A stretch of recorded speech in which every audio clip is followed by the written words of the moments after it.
For the time being, you can call the Jacksonville Jaguars the kings of the South and potentially the kings of the AFC.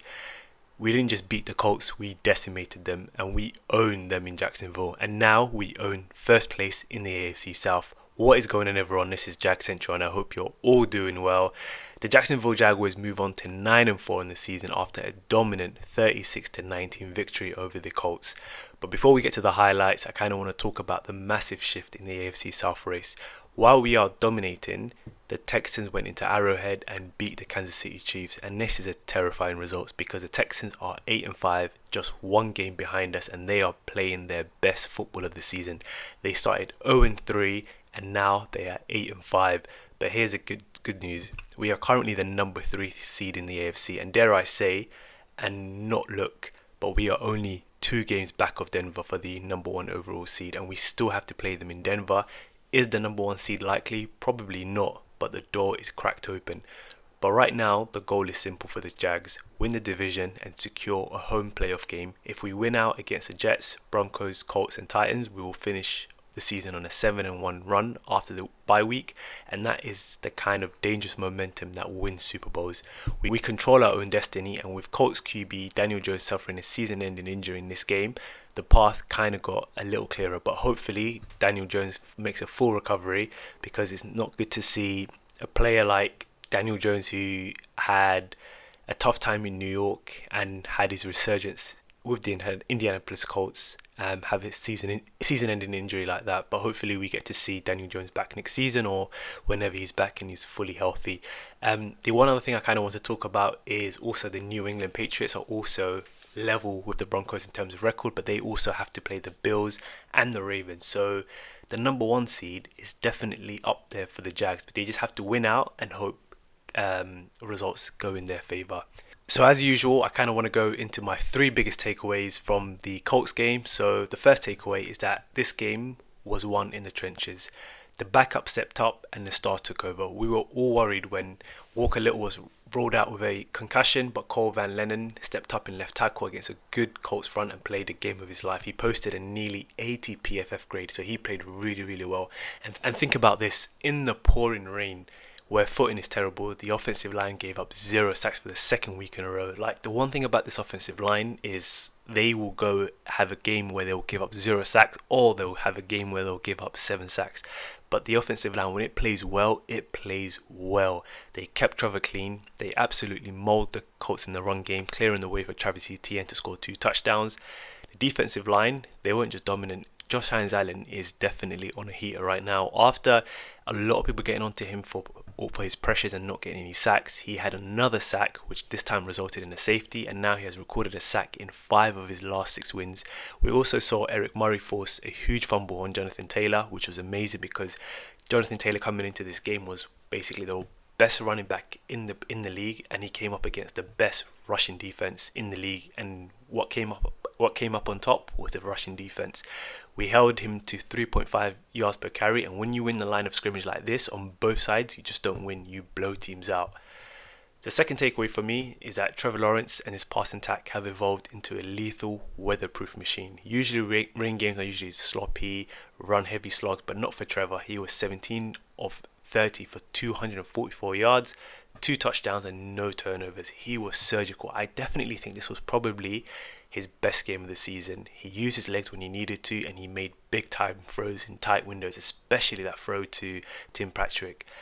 And when we talk about weapons, Brian Thomas Jr., I think he's getting back to his best. And like I spoke about last week in the video, is that I said that Brian Thomas Jr. having Tim Patrick and also Jacoby Myers and Brenton Strange back as well will kind of take the pressure of Brian Thomas Jr. of having to be the number 1. So he is definitely showing some sort of recovery from his early season struggles, but Jacoby Myers just continues to basically be the ultimate safety blanket, and he's running a perfect stutter and go he ran a perfect stutter and go for a touchdown. But the unsung hero in this game was Tim Patrick. He played with no gloves in the pouring rain, and he's still holding 5 catches for 78 yards and a touchdown.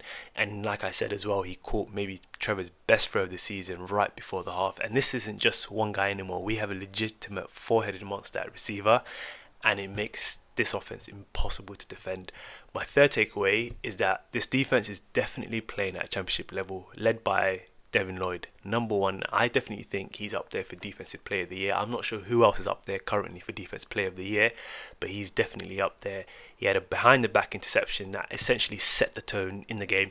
A lot of people will probably say that the Jags game was easier for them, or they probably would have lost had Daniel Jones stayed in the game, etc. But as soon as he got that pick, I knew that we were winning this game. I think we were up 7-0 at the time when that pick happened, or 14-7. I can't remember, but we were definitely up when that pick happened. And I thought to myself, like, we are definitely going to win this game because, like, just the way we were playing, the run defense, the interception, like, we were winning this game. And that was his 5th pick of the season. He was everywhere. He got 8 tackles and he was flying all over. And it's definitely like complementary football because we forced 3 turnovers. The Lloyd interception, the Taylor fumble, and the Newsom interception, and the offense turned that into 14 points, plus the defense scored 2 points off their own with a safety.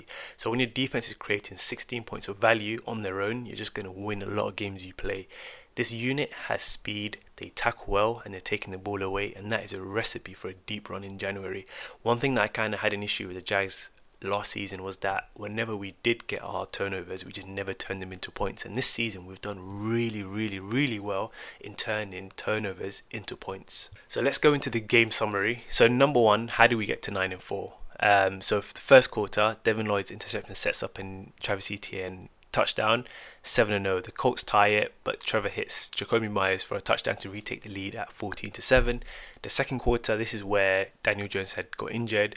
We forced a fumble, which led to another Travis Etienne touchdown, 21-7. Tim Patrick catches a touchdown right before the half to make it 28-10, and it was basically a complete domination. But when the backup QB for the Colts, Leonard, came in, he was kind of moving the ball, and I was kind of thinking, oh my god, the QB curse or the QB backup curse for the Jags is going to happen again, where the QB backup comes in and has a game of his life and ends up beating the Jags. But we found a way to kind of stifle him, and then we kind of just basically in the third quarter we kind of traded field goals. We got that interception again. We're up 31-13, and we're kind of cruising at this point. In the fourth quarter, Josh Hines-Allen gets a safety. We go up 33-13, and then Cam Little adds a field goal at the end, and we kind of cruise to a 36-19 win. So looking ahead, like I said, we're 9-4. We're the kings of the AFC South, and next week we're staying at home to face the New York Jets. They're going to be playing their backup QB. So let's hope that doesn't mean it gets even worse for the Jags in terms of playing against backup QBs.